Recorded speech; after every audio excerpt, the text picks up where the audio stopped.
بسم اللہ الرحمن الرحیم۔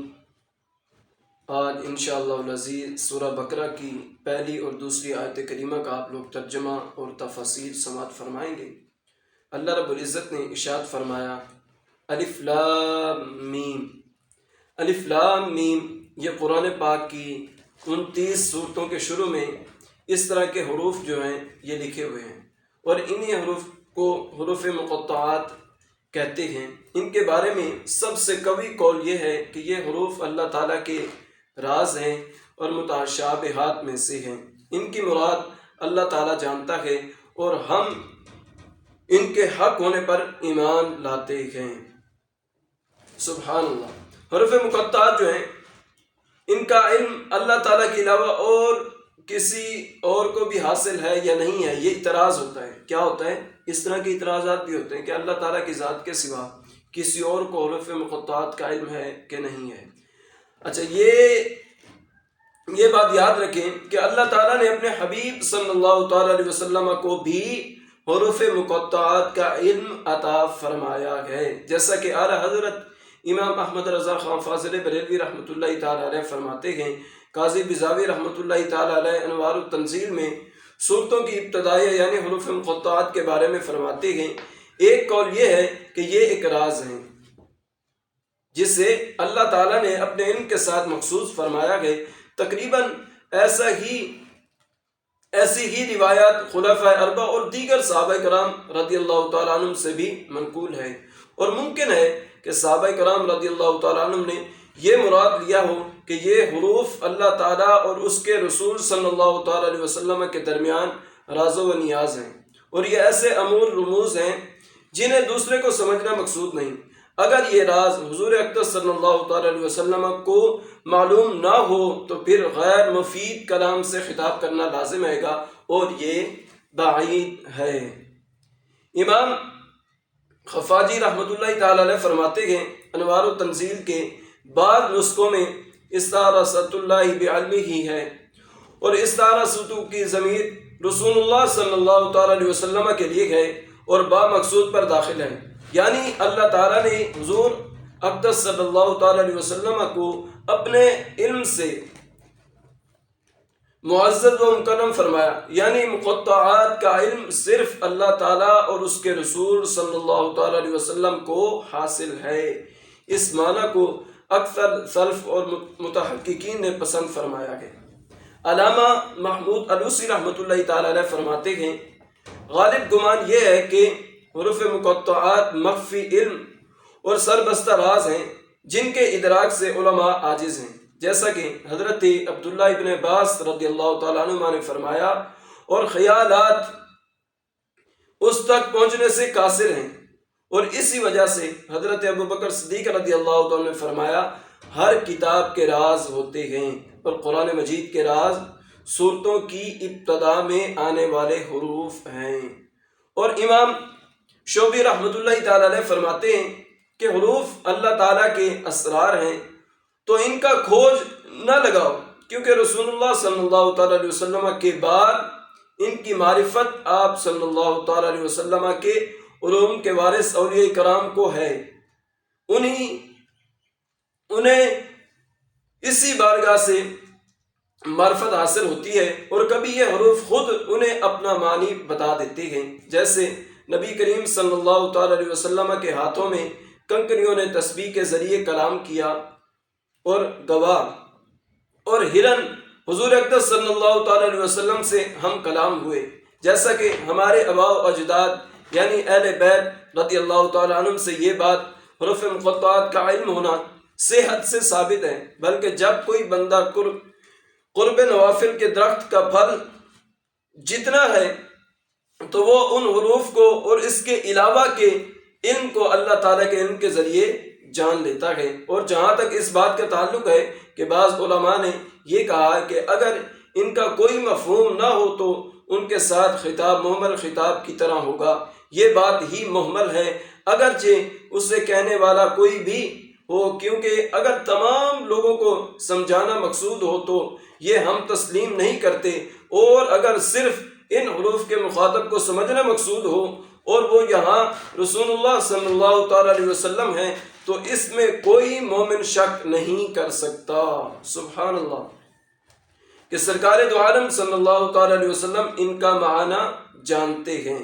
اور اگر اس سے بعض لوگوں کو سمجھانا مقصود ہے تو ارباب ذوق کو ان کی معرفت حاصل ہے، اور وہ الحمدللہ امت محمدیہ میں کثیر ہیں، اور ہم جیسوں کا ان کے مراد نہ جاننا نقصان دہ نہیں، کیونکہ ہم تو ان بہت سے افعال کی حکمت بھی نہیں جانتے جن کے ہم مکلف ہیں، جیسے جمعرات کی رمی کرنا، صفا و مروہ کے درمیان صحیح کرنا، رمل و استباح وغیرہ، اور ان جیسے احکام میں اطاعت کرنا سر تسلیم خم کرنے کی انتہا پر دلالت کرتا ہے۔ سبحان اللہ، یہ پہلی آیت کریمہ الف لام میم، اس کی آپ لوگوں نے تشریح سنی، اس کی تفاسیر سنی آپ لوگوں نے، تو ان کا ترجمہ جو ہے اللہ اور اس کا رسول ہی بہتر جانتا ہے۔ یہ راز و نیاز کی باتیں ہیں، اور رب اپنی عطا سے جس کو چاہے ان کا علم عطا کر دے، اور وہ صرف اور صرف اولیاء کرام کو ہی عطا ہوتا ہے۔ تو اگلی آیت کریمہ کی طرف چلتے ہیں۔ اللہ رب العزت نے ارشاد فرمایا ذَلِكَ الْكِتَابُ لَا رَيْبَ فِيهِ هُدًى لِّلْمُتَّقِينَ۔ سبحان اللہ، وہ بلند رتبہ کتاب یعنی قرآن پاک کوئی شک کی جگہ نہیں ہے، اس میں ہدایت ہے ڈر والوں کو۔ سبحان اللہ، لا ریبہ کہ کوئی شک نہیں ہے۔ آیت کے اس حصے میں قرآن مجید کا ایک وصف بیان کیا گیا ہے کہ یہ ایسی بلند شان و عظمت و شرف والی کتاب ہے جس میں کسی طرح کے شک و شبہ کی کوئی گنجائش نہیں ہے، کیونکہ شک اس چیز میں ہوتا ہے جس کی حقانیت پر کوئی دلیل نہ ہو، جبکہ قرآن پاک اپنی حقانیت کی ایسی واضح اور مضبوط دلیل رکھتا ہے کہ جو ہر صاحب انصاف اور عقل مند انسان کو اس بات کا یقین کرنے پر مجبور کر دیتی ہے کہ یہ کتاب حق ہے اور اللہ تعالیٰ کی طرف سے نازل ہوئی ہے۔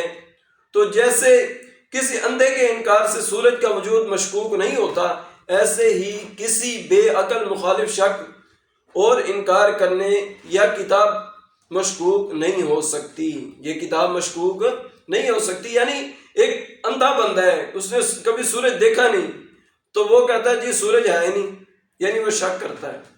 وہ کہ اسی طرح جو کم عقل بندہ ہے، جس کی عقل جو ہے اس کے مخالف ہے، تو اسے بھی اس سے سبق حاصل کرنا چاہیے کہ قرآن پاک ایک ایسی کتاب ہے کہ اس کے اندر کوئی شک کی گنجائش ہے ہی نہیں۔ پہلے جتنی بھی کتابیں نازل ہوئی، جن نبیوں پر نازل ہوئی، انہی نبیوں کو ہی یاد تھی، امتیوں کو یاد نہیں تھی۔ میں پچھلی ویڈیو میں بھی میں نے بتایا تھا، اور ان کتابوں کے اندر رد و بدل ہو گئی، تبدیلی آ گئی، یعنی تورات، زبور، انجیل اور جتنے بھی صحائف نازل ہوئے ان کے اندر ان نبیوں کی امتوں نے، قوموں نے کیا کیا؟ رد و بدل کر دی، تبدیل کر دی۔ لیکن قرآن پاک ایک ایسی کتاب ہے کہ اس میں کسی قسم کی کوئی شک کی گنجائش نہیں ہے، اور نہ ہی اس کا کوئی زبر زیر تبدیل کر سکتا ہے۔ آج کل دیکھا جائے یہ وبا بہت عام ہو چکی ہے، یہ قادیانی جو ہیں، بدبخت انسان یہ جو ہیں، انہوں نے توبہ نعوذ باللہ مرزا غلام احمد قادیانی جو غیر نبی ہے، جھوٹا ہے، دجال ہے، کذاب ہے، اس کے بارے میں انہوں نے قرآن پاک کا ترجمہ اور تفسیر جو انہوں نے کی ہوئی ہے اس کے اندر رد و بدل کر دی ہے۔ عربی کے اندر تو نہیں کر پائے، لیکن ترجمے کے اندر اور لوگوں کے اندر یہ بانٹ رہے ہیں، فری میں دیا جا رہا ہے۔ تو خدا را اس کے اوپر بھی توجہ دیں، اور اہل سنت و جماعت کی جو تفسیر ہے، جو ترجمہ ہے، جیسے کنز الایمان ہو گیا اعلیٰ حضرت رحمۃ اللہ تعالیٰ علیہ کا، کنز العرفان ہو گیا، اسی طرح جو اہل سنت و جماعت کے بزرگان دین کے جو قرآن پاک کا ترجمہ اور تفسیر ہے ان کا مطالعہ کیا کریں، آپ کے علم میں اضافہ ہوگا۔ یہ یونیورسٹیز کے اندر بھی ان کے اساتذہ کو بٹھا دیا گیا ہے۔ یہ ہماری حکومت کی بدقسمتی ہے، اور ہماری سب سے بڑی غلطی ہماری ہے کہ ہم نے ایسی حکومت کو ووٹ ڈالا ہے جو قادیانی کی حمایت کرتے ہیں، یعنی گستاخیاں باہر کے ممالک میں ہوتی ہیں، احتجاج ہم کرتے ہیں، ڈنڈے ہمارے پر برسائے جاتے ہیں، یعنی جو اس ملک کے اندر ان کے سفیر بیٹھے انہیں کچھ نہیں کہا جائے، انہیں جی ہم امن پرست لوگ ہیں۔ یہ کون سا امن پرست زمانہ ہے؟ کہ ہم اتنے عمل پرست ہو گئے کہ نبی علیہ السلام کی عزت اور نموز کے اوپر ڈاکے ڈالے جائیں اور ہم خاموش بیٹھے؟ تو خدا را اپنے اندر تبدیلی لائیں اور صحیح العقیدہ بن جائیں، اور اسی سے ہی آپ کی نجات ہے۔ اگر آپ صحیح العقیدہ نہیں ہے تو پھر آپ کی دنیا میں یہ جو اوقات گزار رہے گئے یہ بے فائدہ ہے، اس میں آپ کو کوئی فائدہ نہیں ہوگا۔ قبر میں بھی آپ کو پھر پھینٹی لگے گی اور آخرت میں تو لگنی ہے۔ خدا را میری اس گفتگو کے اوپر توجہ دیں، اور ذرا تنہائی کے اندر جب بسترے کے اوپر آپ لوگ بیٹھتے ہیں تو ذرا سوچا کریں کہ ہم کس پلیٹ فارم کے اوپر کھڑے ہوئے۔ یہ صرف مولویوں کا کام نہیں ہے۔ میں سادی سی مثال دوں، بات ویسے لمبی ہو رہی ہے، میں سادی سی مثال دوں۔ حضرت سیدنا امام حسین رضی اللہ تعالیٰ عنہ روزے بھی رکھتے تھے، حج عمرہ بھی کرتے تھے، مسجد نبوی جنت کے ٹکڑے کے اندر رہتے تھے، لیکن انہوں نے پھر بھی مسجد نبوی کو چھوڑ کر کربلا چلے گئے۔ کس کے لیے چلے گئے؟ اپنے نانا جان کے دین کو بچانے کے لیے، نبی علیہ السلام کی عزت اور نموز پر پہرا دینے کے لیے مسجد نبوی کو چھوڑ کر وہ کہاں چلے گئے؟ کربلا میں۔ آج اگر ہم یہ سوچتے ہیں کہ یہ صرف مولویوں کا کام ہے، ہمارا کسی کا کام نہیں ہے، پھر آپ چوڑیاں پہنے اور بیویوں کے ساتھ بیٹھ جائیں، اور انشاءاللہ العزیز کل پھر قیامت کے دن ایسا ہوگا کہ تم لکڑیوں کا ایک ایسا تمہارا گٹھا تیار ہوگا کہ جو جہنم کی آگ میں ڈالا جائے گا۔ تو خدا را میرے ان الفاظ کو محسوس نہ کیجیے گا، مائنڈ نہ کیجیے گا، کیونکہ اللہ اور اس کے رسول کی جب بات آتی ہے، صحابہ کی بات آتی ہے، بزرگان دین کی بات آتی ہے، تو یقین جانیے کہ خون کھول پڑتا ہے۔ تو خدا را آپ ایسے بن جائیے کہ صحیح العقیدہ ہو، اور نبی علیہ السلام کی عزت اور نموز پر کیا کرنا ہے؟ آپ لوگوں نے پہرا دینا ہے۔ کیا کرنا ہے؟ پہرا دینا ہے۔ آگے چلیے، اللہ رب العزت نے ہدی للمتقین میں ارشاد فرمایا کہ ڈرنے والوں کے لیے ہدایت ہے۔ آیت کے اس حصہ میں قرآن مجید کا ایک اور وصف بیان کیا گیا کہ یہ کتاب ان تمام لوگوں کو حق کی طرف ہدایت دیتی ہے جو اللہ تعالیٰ سے ڈرتے ہیں، اور جو لوگ نہیں ڈرتے انہیں قرآن پاک سے ہدایت حاصل نہیں ہوتی۔ یاد رہے کہ قرآن پاک کی ہدایت اور رہنمائی اگرچہ مومن اور کافر ہر شخص کے لیے عام ہے، جیسا کہ سورہ بقرہ کی چند آیات ہیں، ان کے اندر اللہ رب العزت نے ارشاد فرمایا ہدی للناس، یعنی قرآن مجید تمام لوگوں کے لیے ہدایت ہے، لیکن چونکہ قرآن مجید سے حقیقی نفع صرف متقی لوگ حاصل کرتے ہیں، اس لیے یہاں ہدی للمتقین یعنی متقین کے لیے ہدایت ہے۔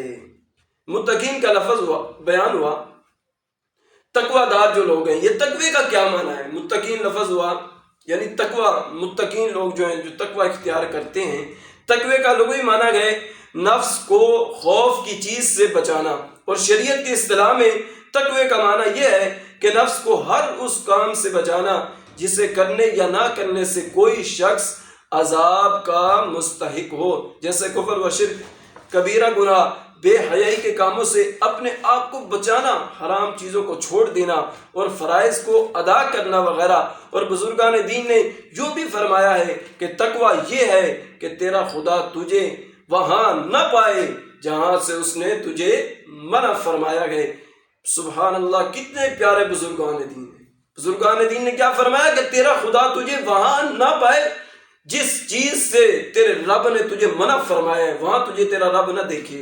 اور دیکھیے اللہ رب العزت نے شراب سے منع فرمایا ہے، تو اپنے اندر دیکھیے جو لوگ یہ کام کرتے ہیں، جو ہو چکا سو ہو چکا، توبہ کر لیں، اللہ کے پکے اور سچے محبوب بندے بن جائیں، نبی علیہ السلام کے سچے عاشق بن جائیں، شریعت کے مطابق زندگی گزارنے والے بن جائیں۔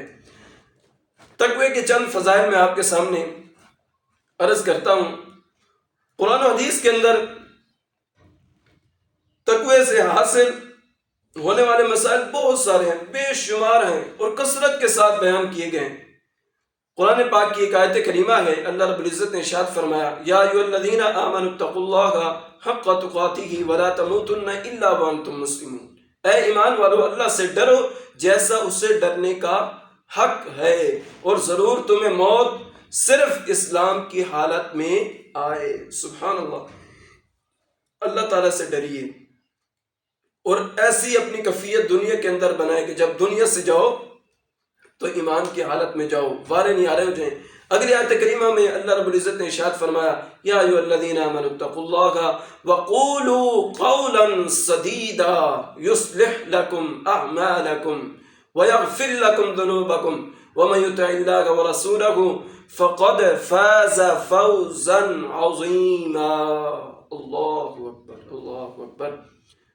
ترجمہ کنز العرفان ہے، اے ایمان والو اللہ سے ڈرو اور سیدھی بات کہا کرو، اللہ تمہارے اعمال تمہارے لیے سنوار دے گا اور تمہارے گناہ بخش دے گا، اور جو اللہ اور اس کے رسول کی فرما برداری کرے اس نے بڑی کامیابی پائی۔ سبحان اللہ۔ یہ قرآن پاک کی حدیث، قرآن پاک کی آیات آپ لوگوں نے سماعت فرمائی، اس کا ترجمہ آپ لوگوں نے سماعت فرمایا۔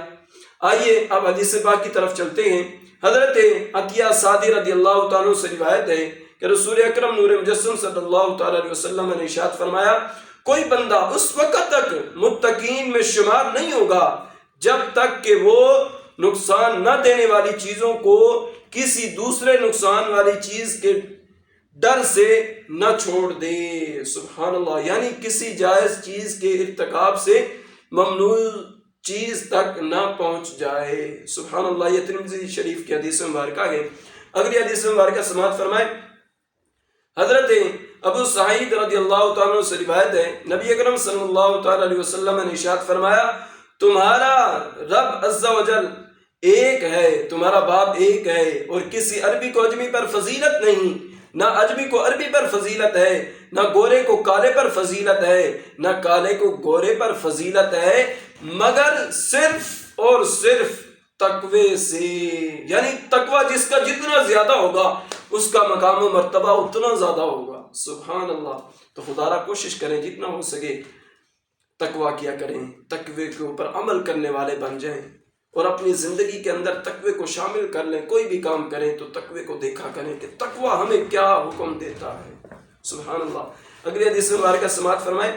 حضرت انس رضی اللہ تعالیٰ سے روایت ہے، حضور پر نور صلی اللہ تعالیٰ علیہ وسلم نے ارشاد فرمایا تمہارا رب عز و جل ارشاد فرماتا ہے اس بات کا مستحق میں ہی ہوں کہ مجھ سے ڈرا جائے، اور مجھ سے ڈرے گا تو میری شان یہ ہے کہ میں اسے بخش دوں گا۔ سبحان اللہ، کہ اللہ تعالیٰ سے ڈرا جائے۔ جو بندہ رب سے ڈرتا ہے رب فرماتا ہے کہ میں اس سے کیا کروں گا؟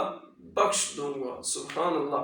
تو خدا را اللہ سے ڈرنے والے بن جائیں۔ جب آپ اللہ سے ڈرنے والے بن جائیں گے نا، یقین جانیں آپ کی زندگی کے اندر انقلاب ہی انقلاب آ جائے گا، آپ کی زندگی سدھر جائے گی، آپ کے اندر تبدیلی آ جائے گی۔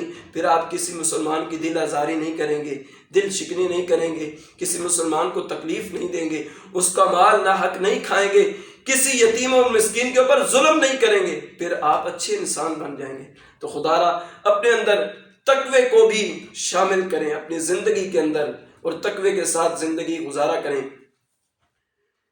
تقوی کے بہت سارے مراتب بیان کیے گئے، علماء نے تقوی کے مختلف مراتب بیان فرمائے ہیں، جیسے عام لوگوں کا تقوی ایمان لا کر کفر سے بچنا ہے، متوسط لوگوں کا تقوی احکامات کی پیروی کرنا ہے اور ممنوعات سے رکنا ہے، اور خاص لوگوں کا تقوی ہر ایسی چیز کو چھوڑ دینا ہے جو اللہ تعالی سے غافل کرے۔ سبحان اللہ۔ بزرگان دین کا بھی آپ لوگوں نے سنا، عام لوگوں کا بھی سنا کہ وہ کیسے تقوی کر کے ہدایت یافتہ ہو جاتے ہیں، اور بزرگان دین کا بھی سنا آپ لوگوں نے کہ بزرگان دین جو ہیں ایسا تقوی اختیار کرتے ہیں، ایسی چیز کے اندر مبتلا نہیں ہوتے جو اللہ کے ذکر سے غافل کر دے ان کو، بلکہ ایسے کام کرتے ہیں جو اللہ کے قریب لے جائے، تہجد پڑھتے ہیں، نوافل پڑھتے ہیں، اللہ کا ذکر و اذکار کرتے ہیں۔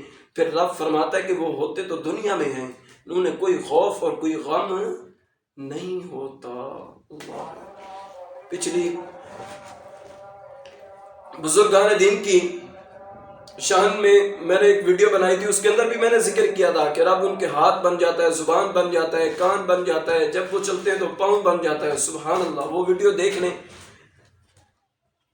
اور اعلیٰ حضرت امام احمد رضا خان فاضل بریلوی رحمۃ اللہ تعالیٰ علیہ کے فرمان کے مطابق تقوی کے 7 قسمیں ہیں، تقوی کی 7 قسمیں ہیں، 7 اقسام ہیں۔ نمبر 1 کفر سے بچنا، نمبر 1 کفر سے بچنا، نمبر 2 بد مذہبی سے بچنا، اور نمبر 3 کبیرہ گناہ سے بچنا، اور نمبر 4 آپ فرماتے ہیں کہ صغیرہ گناہ سے بچنا، اور نمبر 5 شبہات سے پرہیز کرنا. کس سے؟ شبہات سے پرہیز کرنا. اور نمبر 6 نفسانی خواہشات سے بچنا. اور نمبر 7 اللہ تعالی سے دور لے جانے والی ہر چیز کی طرف توجہ کرنے سے بچنا. اور قرآن عظیم ان 7 مراتبوں کی طرف ہدایت دینے والا ہے. سبحان اللہ.